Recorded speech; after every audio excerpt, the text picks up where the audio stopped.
ایک بار جب حضرت جبرائیل علیہ السلام نبی کریم کے پاس تشریف لائے تو حضرت محمد صلی اللہ علیہ وآلہ وسلم نے دیکھا کہ حضرت جبرائیل کچھ پریشان ہیں۔ آپ نے فرمایا، اے جبرائیل، کیا معاملہ ہے کہ آج میں آپ کو غمزدہ دیکھ رہا ہوں؟ حضرت جبرائیل علیہ السلام نے عرض کی، اے محبوب کل جہاں، آج میں اللہ پاک کے حکم سے جہنم کا نظارہ کر کے آیا ہوں۔ اسے دیکھنے سے مجھ پہ غم کے آثار نمودار ہوئے ہیں۔ نبی کریم صلی اللہ علیہ وآلہ وسلم نے فرمایا، اے جبرائیل، مجھے بھی جہنم کے حالات بتاؤ۔ حضرت جبرائیل علیہ السلام نے عرض کی، جہنم کے کل 7 درجے ہیں، ان میں سے جو نیچے والا درجہ ہے اللہ تعالیٰ اس میں منافقوں کو رکھے گا۔ اس سے اوپر والے 6 درجے میں اللہ تعالیٰ مشرک لوگوں کو ڈالے گا۔ اس سے اوپر 5ویں درجے میں اللہ سورج اور چاند کی پرستش کرنے والوں کو ڈالے گا۔ چوتھے درجے میں اللہ پاک آتش پرستوں کو ڈالے گا۔ تیسرے درجے میں اللہ پاک یہود کو ڈالے گا۔ دوسرے درجے میں اللہ تعالیٰ عیسائیوں کو ڈالے گا۔ یہ کہہ کر جبرائیل علیہ السلام خاموش ہو گئے تو نبی کریم صلی اللہ علیہ وآلہ وسلم نے پوچھا، اے جبرائیل، آپ کیوں خاموش ہو گئے؟ مجھے بتاؤ کہ پہلے درجے میں کون ہوگا؟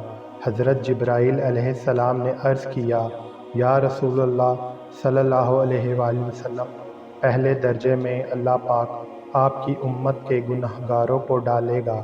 جب نبی کریم نے یہ سنا کہ میری امت کو بھی جہنم میں ڈالا جائے گا تو آپ بے حد غمگین ہوئے اور آپ نے اللہ تعالیٰ کے حضور دعائیں کرنا شروع کیں۔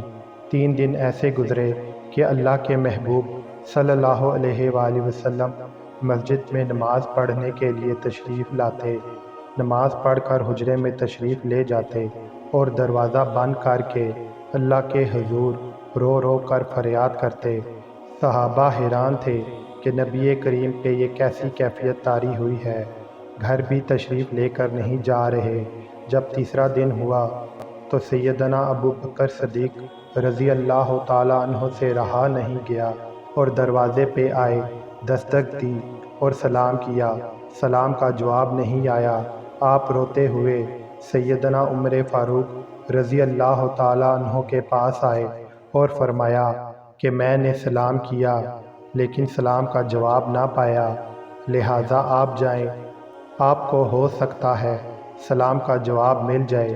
آپ گئے تو آپ نے 3 بار سلام کیا، جواب نہ آیا۔ حضرت عمر فاروق رضی اللہ تعالیٰ عنہ نے حضرت سلمان فارسی کو بھیجا لیکن پھر بھی سلام کا جواب نہ آیا۔ حضرت سلمان فارسی رضی اللہ تعالیٰ عنہ نے واقعے کا تذکرہ حضرت علی رضی اللہ تعالیٰ عنہ سے کیا۔ آپ رضی اللہ تعالیٰ عنہ نے سوچا کہ جب اتنی عظیم شخصیات کو سلام کا جواب نہ ملا تو مجھے بھی خود نہیں جانا چاہیے بلکہ مجھے ان کی نور نظر بیٹی حضرت فاطمہ رضی اللہ تعالیٰ عنہا کو اندر بھیجنا چاہیے۔ لہٰذا آپ نے حضرت فاطمہ رضی اللہ تعالیٰ عنہ کو سب احوال بتا دیے۔ آپ حجرے کے دروازے پہ آئیں اور کہا، ابا جان السلام علیکم۔ بیٹی کی آواز سن کر محبوب کائنات اٹھے، دروازہ کھولا اور سلام کا جواب دیا۔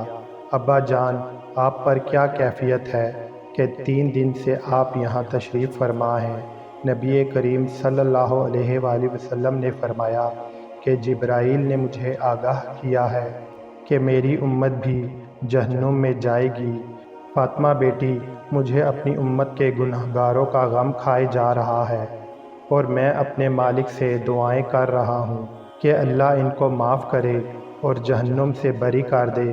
یہ کہہ کر آپ پھر سجدے میں چلے گئے اور رونا شروع کر دیا، یا اللہ میری امت کے گنہگاروں پر رحم کر، ان کو جہنم سے آزاد کر کہ اتنے میں حکم آ گیا، وَلَسَوْفَ يُؤْتِيكَ رَبُّكَ فَتَرْضَىٰ، اے میرے محبوب غم نہ کر، میں تم کو اتنا عطا کر دوں گا کہ آپ راضی ہو جاؤ گے۔